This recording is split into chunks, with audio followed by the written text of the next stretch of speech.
So hello and welcome to MAGWest. This is one of the first panels of the day. I'm very pleased to be here. For those of you who just walked in, I put in 5 panel applications.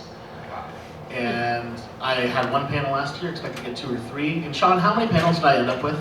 You got 6 out of 5, sir. 6 out of 5, not bad. So I have 3 panels today. This is the first one. Excuse me for being very visibly exhausted. But it's been a big lead up to some really important orchestra stuff. My name is Brandon Harnish. I am the director of orchestra and choir at Reno Video Game Symphony.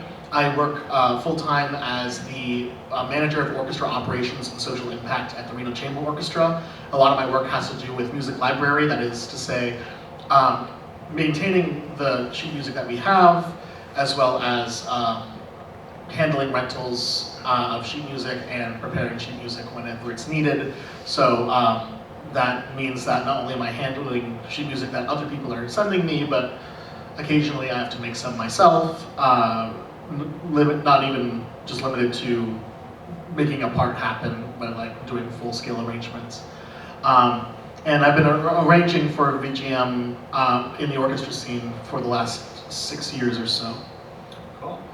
Well, thank you all for being here. My name is Jose. I am the founder and music director of the Game Music Ensemble at UCLA. I know at least one person's here, Claire, aka the flute boss. Anyone else here from GME? They all went to get lunch. Traitors. We have a prospective GME member here today. If she gets residency at UCLA, we're kidnapping her. Yes. We are kidnapping you in the nicest possible way, I promise. What do you play?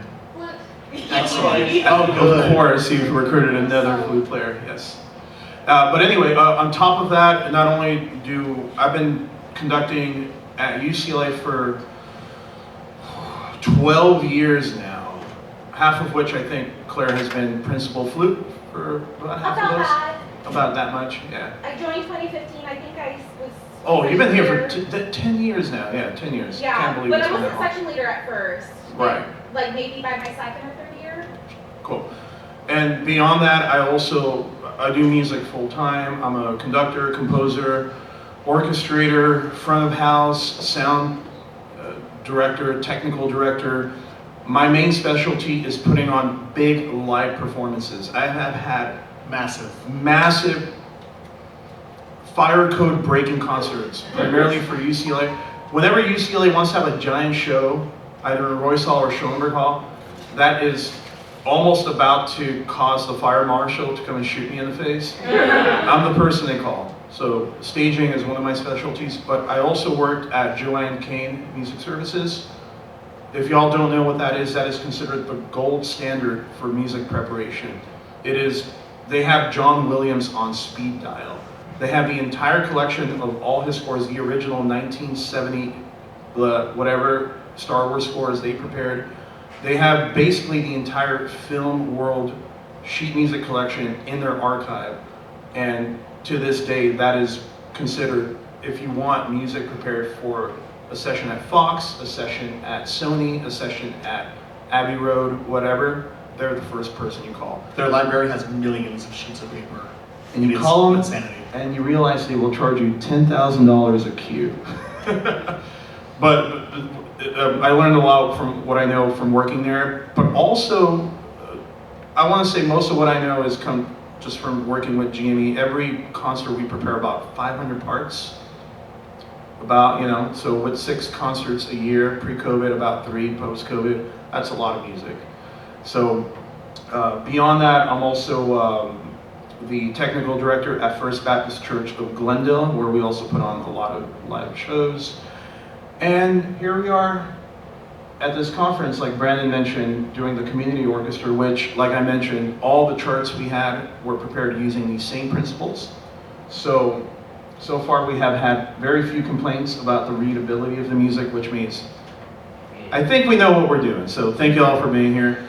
And yeah, take it away, Brandon. Yeah, we want to establish at first like what this is supposed to be. We're talking about sheet music beautification. There are a couple terms that get used with that. One of them is music copying, which is the historically, literally just hand copying music.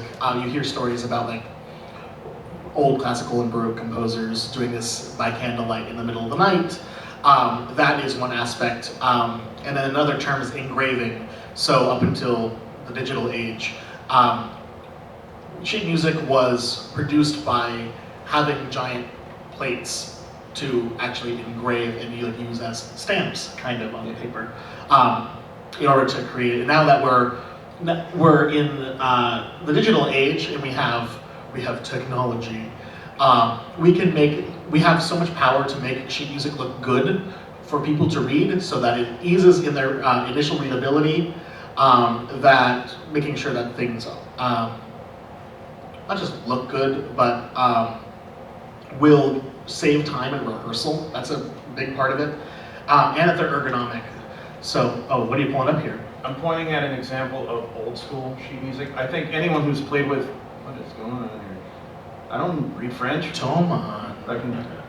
They have ocarinas on that side. You know, like everyone who's played with any orchestra, they probably have seen something that looks like that, you know?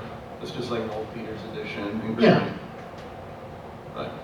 But yeah, so a lot of the sheet music I receive these days looks somewhat similar to this because it's relatively old and there are no new engravings of a lot of stuff.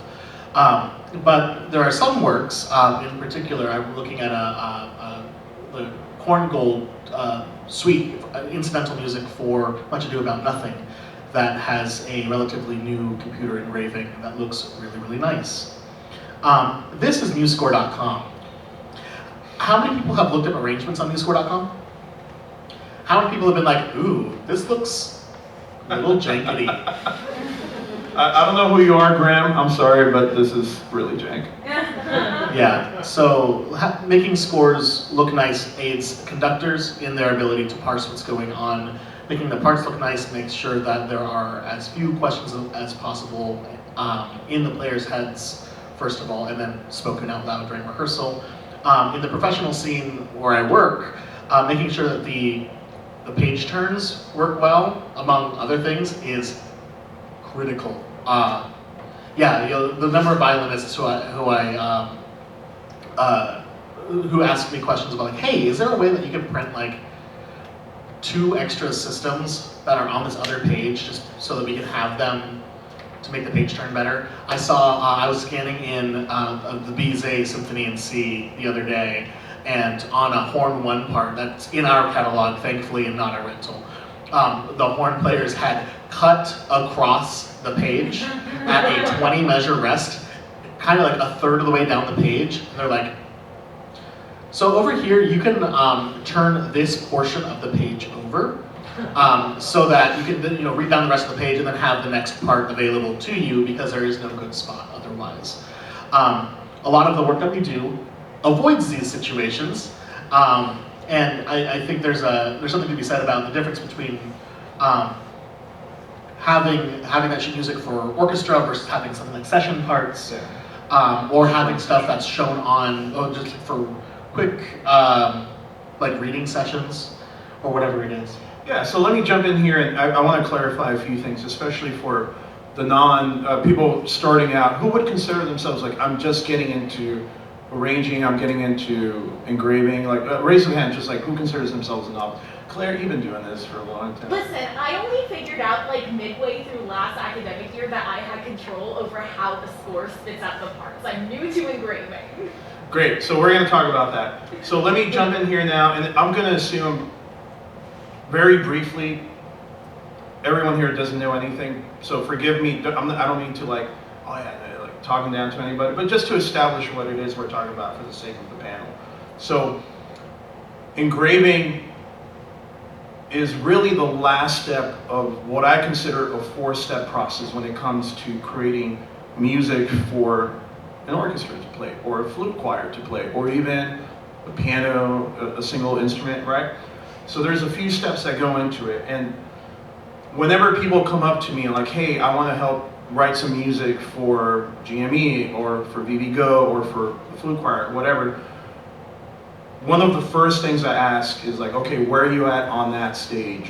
Which of those 4 steps are you in? Because that will determine where we are and how I can help you, or maybe someone else can help you, or how much work you have ahead of you. So at the very basic level, there's 4 steps. Say you want to create a piece of music, and since we're at MAGWest, let's assume it's a piece of BGM. There are 4 steps. Like, I want to transcribe, I don't know, the Chocobo theme. the Chocobo theme, yeah, like, Wild the Chocobo, like we did.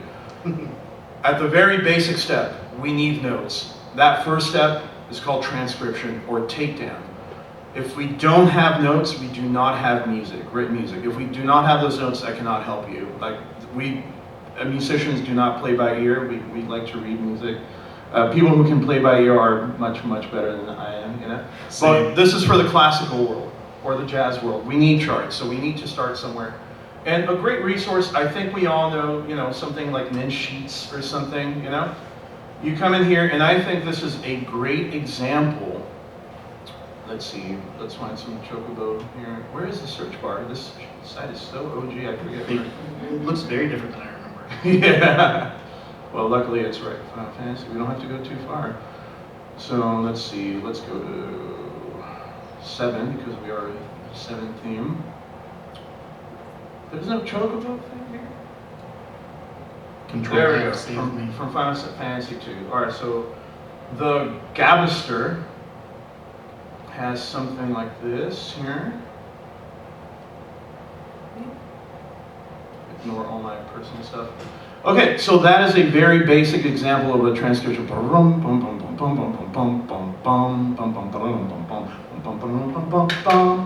Repeat. There is nothing here, like this is the bare bones. This is what is copyrightable. It's a melody, some harmony. This might be something that you can submit as a composition, and if you're Uematsu, you own that transcription right there. Second step, arranging. After that, we want to get something for a jazz group to play. At that point, that is what I consider actual arranging. When people say the word, I want to arrange something, they usually mean taking something like this theme right here and turning it into something a little bit more original. That is a very artistic part of the process. Yeah, the creative, the creative, most creative aspect, I think. And in this case, we did have here a great example. So if you were at our panel or our rehearsal earlier, I clicked on the wrong one. It's fine. Take 2. That's one. Yeah. So here we go. So step 2. Here's an arrangement of Wild the Chocobo. So this is actually an arrangement and fully realized. So taking that theme and realizing it into something original for a specific purpose. In this case, a jazzy big band. Yeah. That's the arrangement part. The second part is third part is orchestration. We knew we wanted to have these instruments, we want to have a big band, so we're orchestrating for big band. In this particular, it's not a standard big band, but we still have 2 altos, tenor, or typically you would have 2 tenors in big band, baritone. You typically don't have bass, but this is how we roll. Typically we don't have horn, but we do have that. We usually will have a few more trumpet parts, trombone, everything else here is just rhythm. Yeah, rhythm. That's the orchestration part. And finally, and what we're going to be talking mostly about is the engraving, taking this and making it into something someone can read right here. That's the final step. Really quick, can you Command A and then Command Shift U? I know where this is going. Oh, it looks good. Oh, that's probably a template. Oh. What I wanted to do here is let's see what this looked like by default. A lot of times, what these notation softwares will do is that they'll have some kind of default. I think that is default. This is definitely. Yeah. So by default, it's like, okay, if you're reading this particular score that Claire has sent us, having 3 bars per page means that you're going to be turning pages a lot. Or if you're on a screen, you're going to be pressing that screen a lot. One practical way that I would start to work on this would be to throw it in legal format and landscape. So let's do that real quick. So again, this is going to be very Sibelius centric. So if you use like Finale or Dorito or MuseScore, switch to Sibelius. Or if you use MuseScore because it's free, the way you do this is you go to the page settings, and you can select legal or similar from there. I'm going to use Tabloid for this second, please. Sure. Yeah, this will be Tabloid. Yeah, tabloid. Nice bid. Already a lot better. Already a lot better. Yeah, suddenly we have 8 bars per page here at roughly. But there's some difficulties here. Some things that we want to avoid are collisions. I can see one collision here, or a few collisions here on the front page. Like how do slurs look? Sometimes it's a matter of taking the slur and actually moving it out of the way. Sometimes it is deleting the slur and putting it back in because that reset process tends to improve outcomes a lot of the time. In Sibelius, there's a really nice, in the layout tab where Jose is currently, there is an optimize section which will optimize the spacing between your steps. In places like MuseScore, this is not exactly the same. What you would do in MuseScore for this is in the palettes, there is a, I'm trying to think of what it's called in MuseScore 4, because I'm switching between 3 and 4 right now. I think it's in the layout palette. There are, it used to be called breaks and spacers. You can create these little spacers and space things out. And that alone will aid in readability, not just on the scores, but also clearly in parts. Right, so I already have this on speed dial since I use it so much. It's just that. Beautiful. There you go. Great. And yeah, it'll visually balance things. The idea here is make the sheet music look clear, but in doing so it also looks beautiful. But it's not perfect though, and there's a lot of collisions right here, as you can see.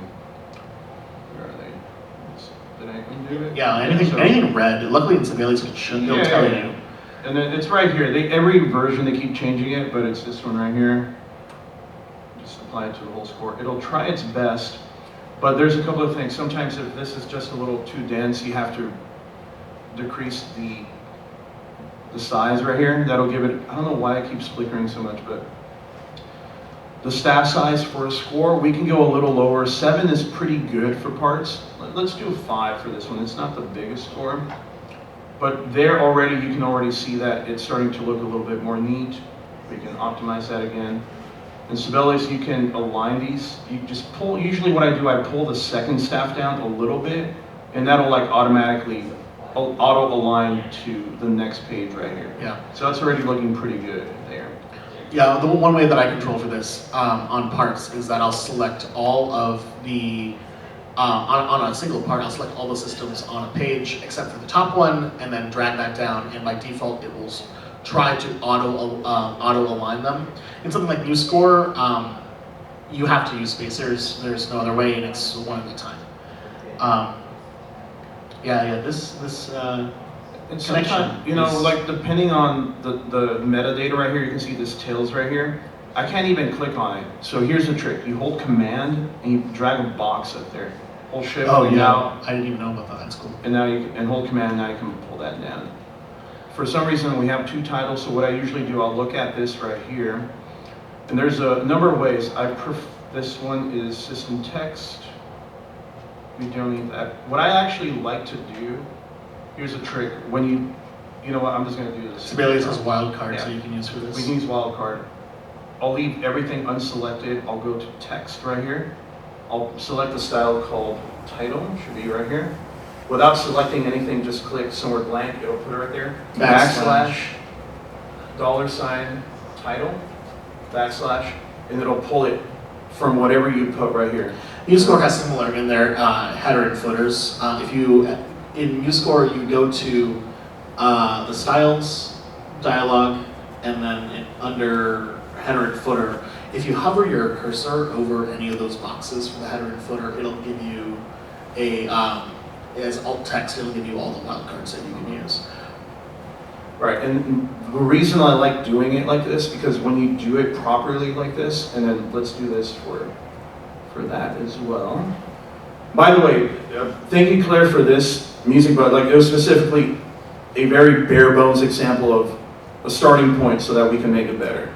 Yeah. This does not reflect your ability at all, by the way. Don't worry, I finished the arrangement and then I didn't touch it, I sent it right over. I love that for us. So here's one trick I like to do. So again, this will just, one thing about Sibelius and most of the other software packages, what you do in the score will propagate down to the parts. And the less items you have, the better. So one trick I like to do here, in the composer, I like to consolidate things into the composer box, \n \, For new line. new line, and then put range clear. Delete that, just, yeah, okay, so is that a wildcarder? It is not, but, so we'll do that again. Text, pull this down, look for the composer. Again, it'll go to the default place, \$ composer, \. Not read. It's for See, hands. automatically populates. This may not seem like a big deal, but once you start getting into parts like that, this will be exactly where you want it. And Sibelius will automatically put it in the right place and you don't have to waste time. Sometimes I get scores from composers for one of my shows or something, and they send me XMLs from Finale or Encore or Lily Pond or whatever the hell they were using in 1980s or whatever when they were working a score.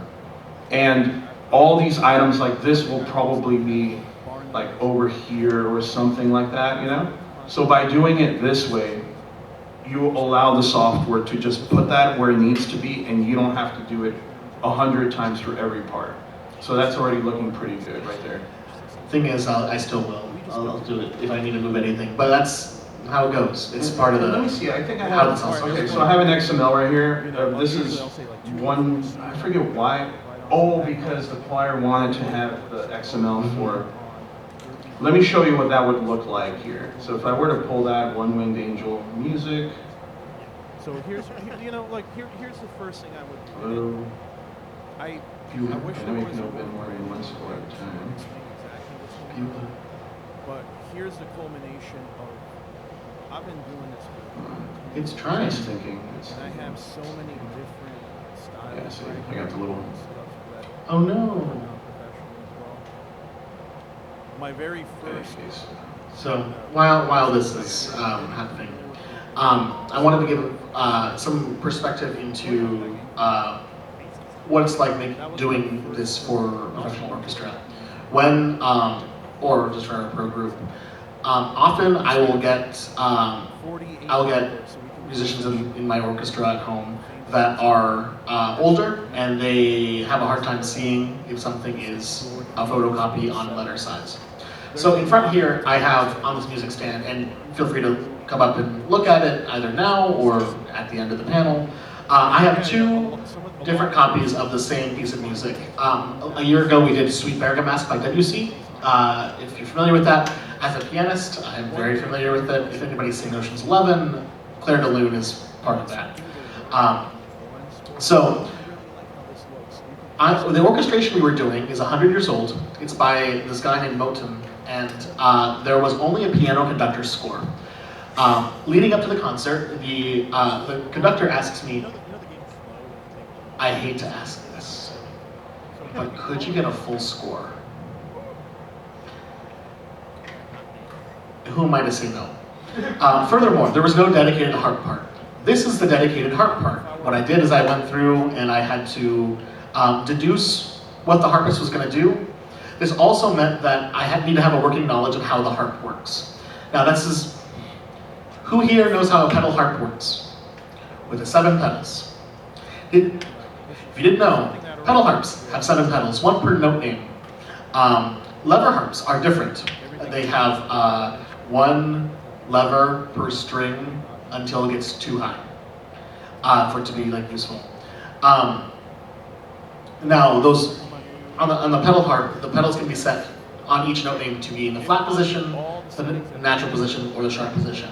And they'll have different diagrams that are shorthand for harpists to know how their pedals should be set at any given time. So in addition to them plucking the strings, their feet are constantly working too, and trying to make sure that their strings are pitched the right way, they're in the right keys, so that when they do a big old bliss, that it's in the right key. I have written those in here, as well as all the times that the pedals will change. You'll notice that there are 2 versions here. One of them is on letter paper, and one of them is on big paper. I got special big paper. This is B4 size. It's roughly 10 inch by 14 inch. And whenever I make these for our double bass players especially, they are so thankful that they have a larger sheet to look at as they're playing, because they are physically further away from their sheet music than somebody like an oboist who can have it like right up front. So that is a consideration that I've made in terms of how I present sheet music.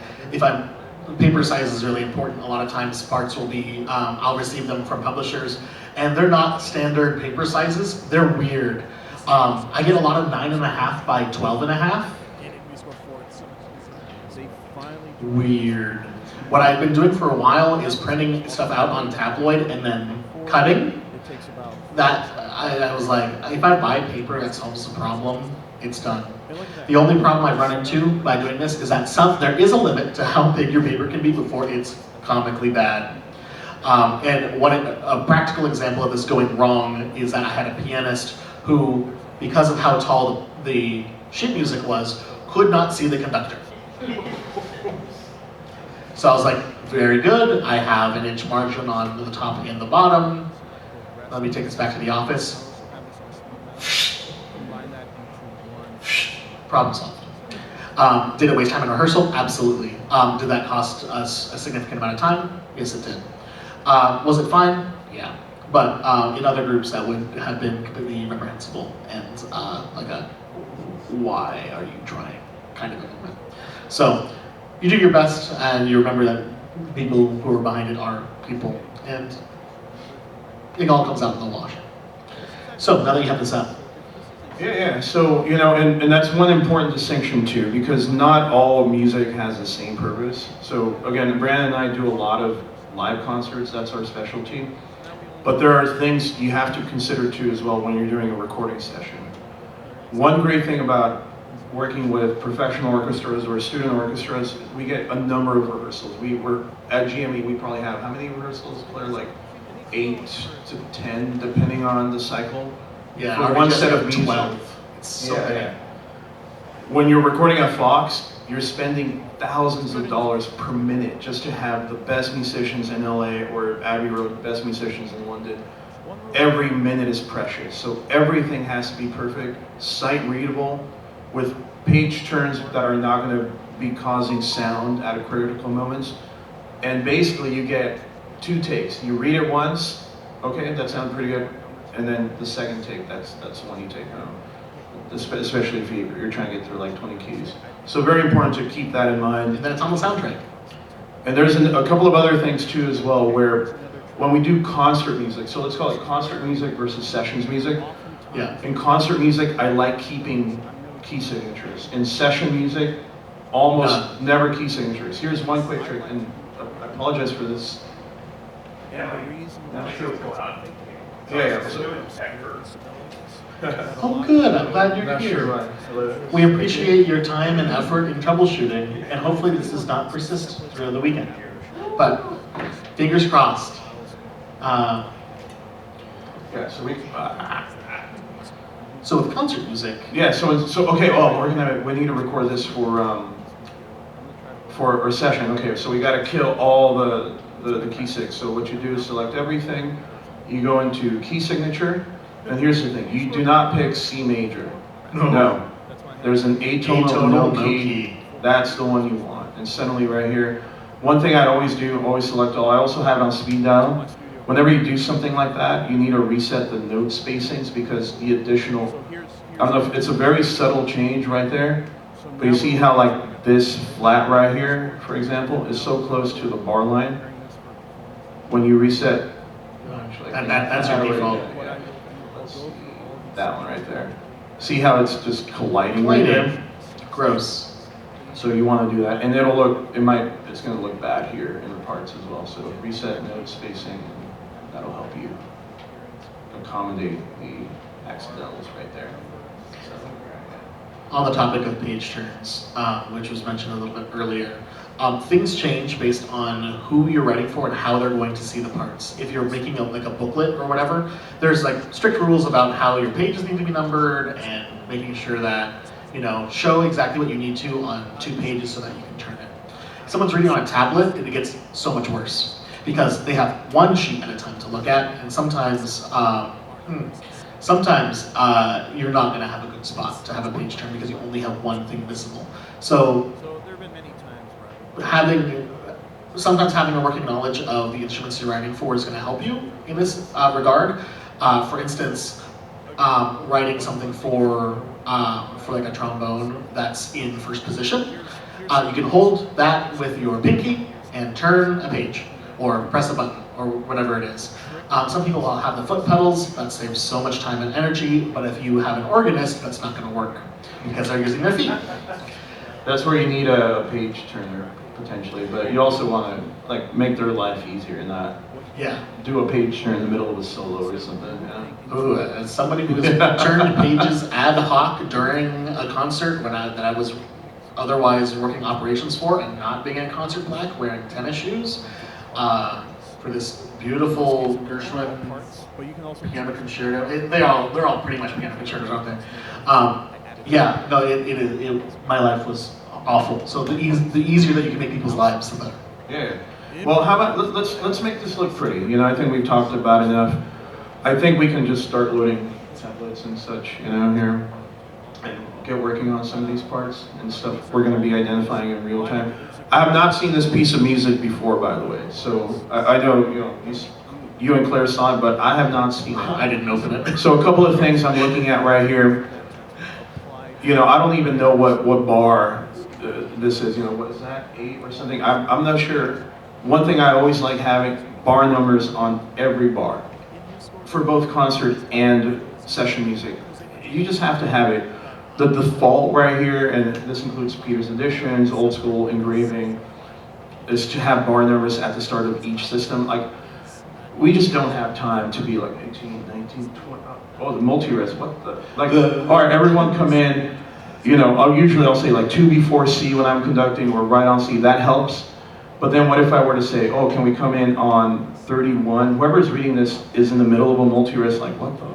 You know, where do I start? Yeah. So here's, you know, like here's the first thing I would do, and then I wish there was a more granular way to explain exactly what's going on. But here's the culmination of, I've been doing this for over 10 years now, and I have so many different styles right here, including stuff that I worked on professionally as well. My very first music prep gig. Anyone familiar with the game Sky Children of Light? Oh yeah, that game company. Amazing soundtrack. That was my first pro gig. Austin Wintory recommended me for it. Like he actually, oh yeah, you should talk to Vicente. We stayed up for 48 hours so we can do a session in the Fames Orchestra in Macedonia, and that's where this Explore 3, Explore 7. There's a lot of templates that I used right here for that session right there. There's something you can buy as well. MuseScore is really popular. And yeah, a lot of this is refinement on that Cine samples as well, and based on a lot of stuff that I pulled from JKMS. So one great thing about Sibelius is that once you do the work on one score, like say, oh, I really like how this looks, you can export the house style. I'll call it, you know, Tales from, oh my lord, I can't type. Tales from. You know the game Flow with the big O? That's what it's getting. So I can call it that. Oh. Alright, that got me. But in Sibelius, you know, by default, it will... Like that. So Okay. now if I were to open up another score, It tells you right here. yeah, something like that. I like to put it at the top because Where do we have that? you know, when I With choir, big fermata. And like, this is something that already looks good. Like, you know, I'm just gonna fuck it up real quick. Import. starting with piccolo insert. Everything I did with that other score is gonna be right here, Tales from MAGWest, including document setup. Order them by Ta-da, now it looks like shit. Where are you? Well, it's gone. There it is. Where are you? And I look like shit. See, it copied all the settings that we had did, including the landscape tabloid. This score has how many staves? behind the bars. I'm gonna guess. This 80. many right here. This template is not meant for something like that. So this looks like drunken engraving hour right here. So obviously not something we can use for that, and I'm going to close that without saving.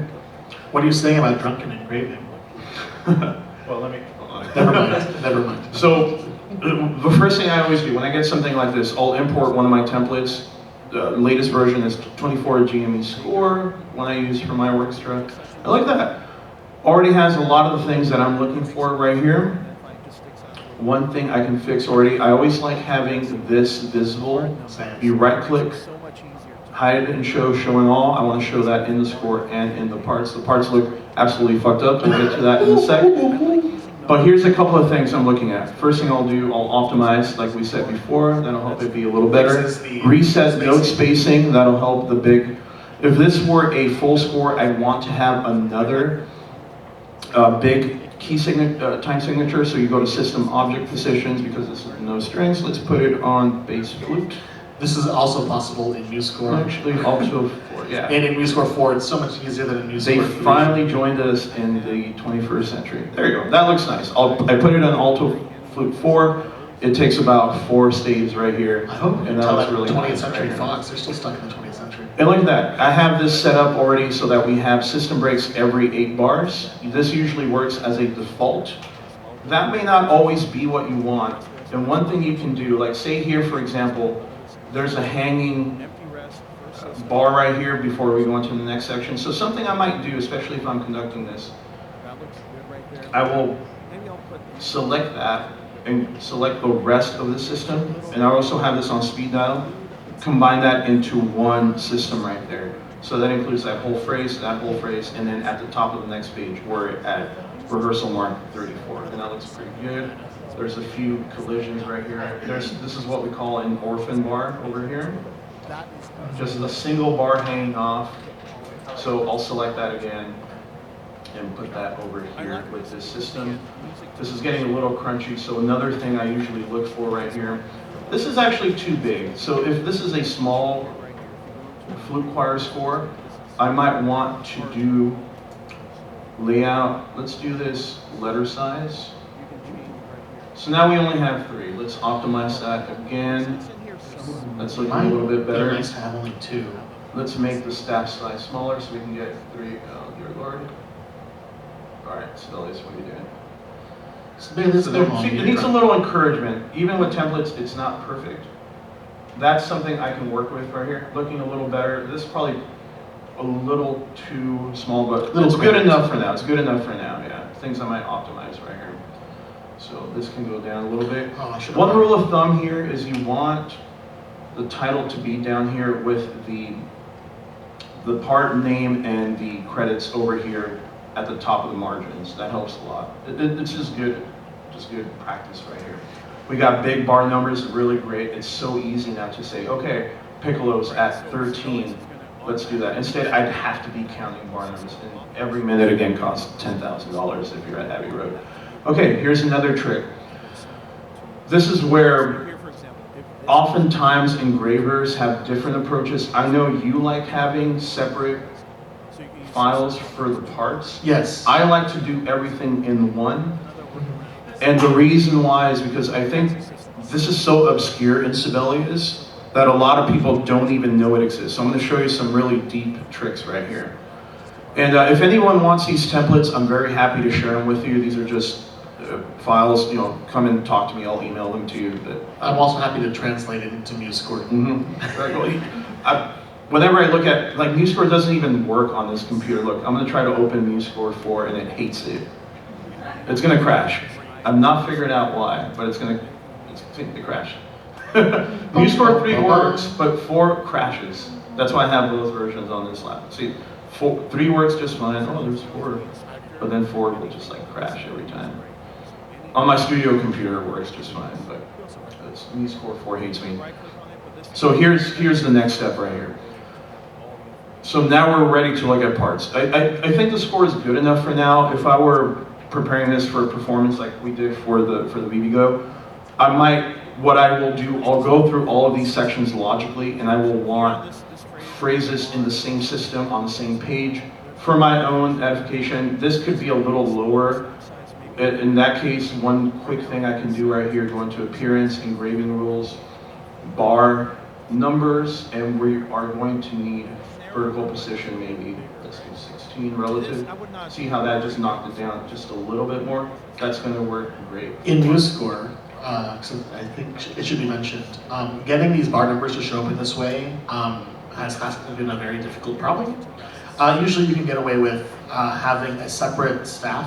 What I'll do is I'll have a separate staff at the bottom with nothing in it except for the bar numbers centered in the middle of the bar. It's a workaround, but it certainly gets you by.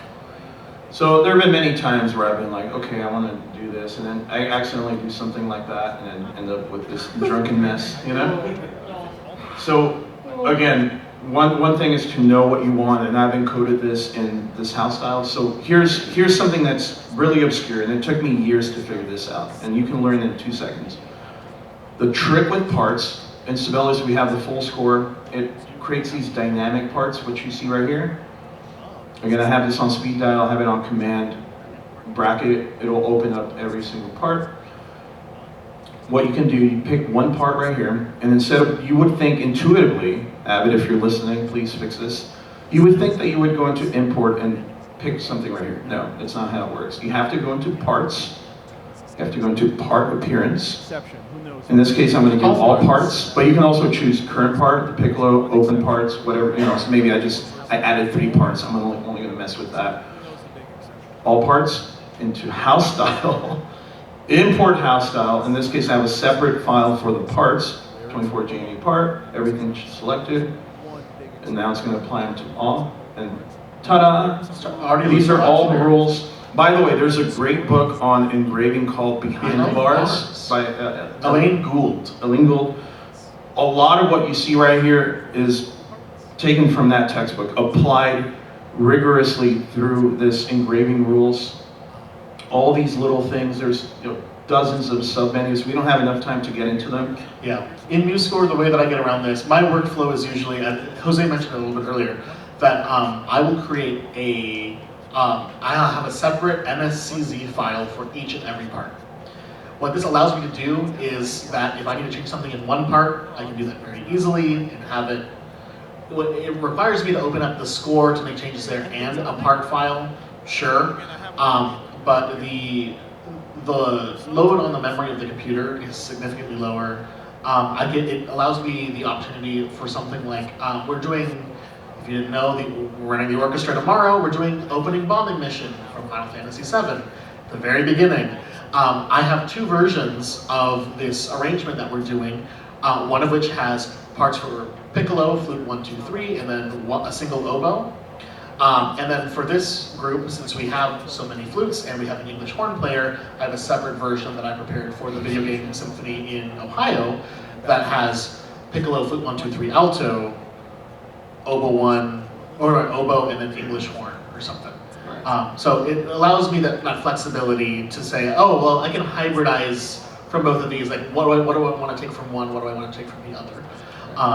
As far as getting the parts to all look uniform, what I'll do first is I'll create a separate part template. I'll label it as number 0, and then number the parts from there, 1, 2, 3, etc. Sibelius numbers your parts for you automatically based on how your score is set up, and they have wildcards for it, and it's so nice. And I wish that MuseScore had something similar, but doing them by hand ain't bad either. One thing that I've gotten a lot of mileage out of, on Windows at least, is something called the bulk rename utilities. Anyone familiar with that? Yeah, it's awesome. It's this open source program that you can download, and it just renames files for you en masse. And it supports regular expressions, it supports, like, hey, if I find this, can I find and replace? It can do prefixes, suffixes, numberings, date stamps, and many more. And then on Mac, there's an easier way, thankfully. But in Sibelius, by default, it will only have the file name and the part name. It tells you right here, so you put this wildcard. I like to put it at the top because then it'll make, when I export a part, like, let's go back to the video folder right here. I'll export, like, say, One Winged Angel right here, and the score will be at the very top. Starting with piccolo in score order, starting with 1. If you don't put that in here, it'll order them by the title. So like alto sax will be near the top instead. This just makes it so much easier to find it's in score order. So let me go through this real quickly right here. Yeah, let's do some. So here's what I did. So we just pulled up the template. Again, all of these rules a lot of them are based on behind the bars, and also just conventions that we use in scoring sessions. And a lot of them just trial and error after doing dozens and dozens and dozens of concerts over 10 years. These are things that I just think work and are a good idea. So here's the piccolo part. I'm looking at it. I try to put myself in the musician's feet. A few things you'll notice that are automatically imported here that I think are a really great idea. Bigger time signatures right here, just like in the score. A little bit bigger, that makes it easier to identify. It just sticks out a little bit more. We have multi-rest with the bar numbers. That makes it so much easier to figure out where we're going. Okay, let's take it from bar 9. Oh, okay, that's right there, 2 before 11. I like using numbers. I'm not let's go to A, let's go to B, let's go to C. I just bar numbers. That's it, that's it. And sometimes when you say like B or D, I don't have the best diction sometimes, so I like numbers. Numbers are good. Today we had M Mickey or N Nike. I'm like, that's a good one. As musicians, we need to learn how to count higher than 4 as well, so this is a good way of doing that. As a mathematician, I can prove the numbers exist, but do I know what they are? Yeah. No. And you can see here in the parts, I have these, the guides right here, which are very handy. Like I said, I always like having, I pull down the first bar, I like having the title just a little bit under. Credits right on the corner of the page. See how you can see that dash line that illustrates it very well. Okay, so I'll go through the first system. Rest, not much to do. I'll usually just put all this in one bar. Yeah. Empty rest, first system, got nothing else to do. You're gonna start reading if you're the piccolo on bar 13. That looks good right there. Maybe I'll put these just to give these a little bit more breathing room right here. The It's idea a little is crammed here. include until you feel like, maybe this is going to be a little hard to read. Yeah. But there's definitely a limit to how much is too little. Another thing you'll see here that I think is worth mentioning is that we have at the very start 10 bars that split into 8 and 2. That is a result of this template. You can call it a 10-bar rest if you want. No one will bat an eye. I like this because, again, music tends to split naturally into 8-bar phrases, and just by default, this is going to be a good approach. You can change it right here. If you go into engraving rules, once again, this is the heart of all these rules. So if you go into bar rest, you can change right here, somewhere in here. Oh, I had it. It's in here somewhere. Hold on. Layout and auto breaks will have a maximum number. Yeah. So Claire. it's in here somewhere. So I'm sorry if this is a little bit too much in the weeds on this topic, but Yeah, I here it is. find that sometimes when I'm using like these auto rules on groupings of multi-rests, I will still sometimes want to, for the sake of the flute players, break up the multi-rest into some slightly odd categories dependent on musical phrasing, because sometimes Sibelius thinks the phrasing is not what I think the phrasing is.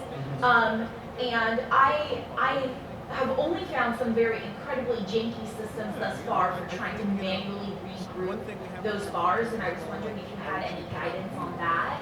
Right, so Sibelius is going to automatically also break at system objects. So putting a rehearsal mark somewhere where you want that to be a break is a great way of forcing it to, like, see here for example, if this was not, this rehearsal mark wasn't here, this would have been grouped into a 3-bar multi-rest. So you can use system objects to break these groupings automatically. Another workaround is double bar lines. That's a system object too. Yeah. So in addition to rehearsal marks, I frequently use double bar lines just to mark like, oh, there's a new idea here. It doesn't have to have a rehearsal mark at it. It could just be like a mental reset of like, oh, we have a new phrase. If I may, at least in MuseScore, even non-visible rehearsal marks work. So if you wanted to set it without it I was showing up. just thinking I might want to try that. Yeah, you can go in and That's just great hide tip. all this stuff, you know. So like you should Anything do can be like hidden. what, like Yeah. an empty system text, or You can just without put it really- like, basically, like if you write with a 19, make it hidden. Again, I don't know exactly how this is. As Yeah. well as you go Yeah. to the inspector, and anything, visibility is right here. So any object will have different attributes. You can also right click on it. Yeah. You can right click on it, but the inspector is a surefire way to have all the information you need for that object. And MuseScore has the same. Mhm. Yeah. The same inspector, yeah. That's great. Oh, I think it's called properties now, yeah? Alright, Probably. Oh, things have changed. something like that. So anyway, It's so stuck in 3.6. So here on this phrase, there's a lot of 16th and 32nd notes. There's two approaches. If this were a smaller staff size, maybe bigger paper, right now I have it set to just letter size, but if we had a European like A4, it might be just a little bit bigger. It's narrower. It's narrower, but it's still a little bigger, right? It's a little longer, yeah. This I would not do. We're already getting some what is this, caterpillar looking thing. So I think here, I would probably split it up into 3 and, yeah, see that looks a lot cleaner. And you're going That's into fine rests, right so it's a here. little bit nicer. Bring in these rests here Yeah, again. a little bit more Here's balance. another phrase starting right here. Long phrases like this, I have to think about, okay, you know, is it really gonna matter if you want to see the line for sure? I think this is fine. I think some people might prefer that, where this is a, you know, slur. I don't know. It's subjective. I like if it's all things being equal, I'd rather just get 4 bars. It's easier to just kind of follow along. I think that's fine. The other nice part is that you can play around with all this stuff Yeah. and see what feels right, and you may have different opinions on it one day versus the next. One thing I want to say here, at bar 42, we have a dynamic marking, a piano marking that's above the system. In general, dynamic markings will go always below the system in the case of only having one voice at a time. If you have multiple parts on the same system, you can have above and below to distinguish, like, oh, for the stems up notes, the dynamic is going to be above. For the stems down notes, it's going to be Piano, below. for sure. Piano is going to be between the systems. There's one big exception. Who knows it? The big exception to You'll that know rule. Who knows there's one exception where you might have You'll always have them on top. always on top. Can someone, who knows the big exception to that rule? It's choir. It's voice. Choir parts. Why? Because lyrics go below. Lyrics go below, dynamics go on So, top. That's yeah. the one big exception. In choral parts, and vocal parts, lyrics on the bottom, dynamics always at the top of the set. Always. MuseScore does not automatically move your dynamics above for vocal parts. It provides me with incommensurable dread. Just watch out for it. Just Right. watch out. All right, so let's keep going right here. Here's another great thing. If I had, I need to finish this in 10 seconds. The first thing I would look like, even if I did nothing else right here, where can I put a page break? Luckily, this piece has a fantastic place to put a page break. I will put It's it after right the here. 8-bar rest. Joking. No, obviously it's got to go right here, right before that high note. Beautiful. You need to end things on a high note. So again, I have a lot of shortcuts right here because sometimes, and Claire knows this all too well, we have a rehearsal Friday at 5 p.m. I just got a score from Adam, one of my co-directors, and I have 1 hour to finish 50 parts. So I have all this on speed dial, and one very important thing is doing page breaks, which I have here on command. Enter, it's not by default in Sibelius, but I highly recommend putting I have the that. things you use the most. Just like I use the tilde key here for grouping things into one system. I have the optimization on the backslash, command backslash for note reset, a bunch of other stuff right here that I use regularly. In MuseScore, well, this is the one thing that MuseScore has that Sibelius doesn't. In Sibelius, you need to click on the bar line before you hit enter or command enter or whatever. In MuseScore, you can select the whole bar, or in fact, any note within the bar. You hit enter or control enter, and it just does it. Exactly. So if I'm Even feeling easy. lazy, I can do that and that, or like that. As long as I pick something, see, it'll group it all into one system right there. Yeah, MuseScore does not have that functionality, but you can choose on a particular bar what the spacing is going to be, to widen it or to condense it, and the shortcut for those is, I think, the bracket keys. I think that's been continued in 4. It certainly was in 3. So here I'm just finishing up. Like again, I do this for every part. I try to read it like the musician here. And every instrument will be a little different. Especially for keyboard parts, totally different approach. We don't have a keyboard part here nor the time. I can't believe we're almost out of time here actually. So let's finish this part. So we're here, everything here. These could be a little tighter right here, but like this is misaligned. Everything should be on the same plane right here. So you can drag that. There are other shortcuts. One great thing about Sibelius too, you can select the whole thing. Filters are amazing. if things are misbehaving, you can go on here and select dynamics. Bam! Suddenly all the dynamics are here. In MuseScore, this Layout. is right-click, select similar within selection. Yeah. I think that's the right term. But it's in a right-click menu. And then you can do reset position. Sometimes that'll Yeah. work, but for now, let's just keep it as is Yeah. right now. Another nice part about Sibeli is you can select a bunch of things and have, there's in here, you can see at the top it says a line in a row or a column. That is so useful. It just does it for you. It figures out, it deduces, okay, what's gonna work, and maybe you don't have to change it, but they'll all be selected, and you can move them all together up or down.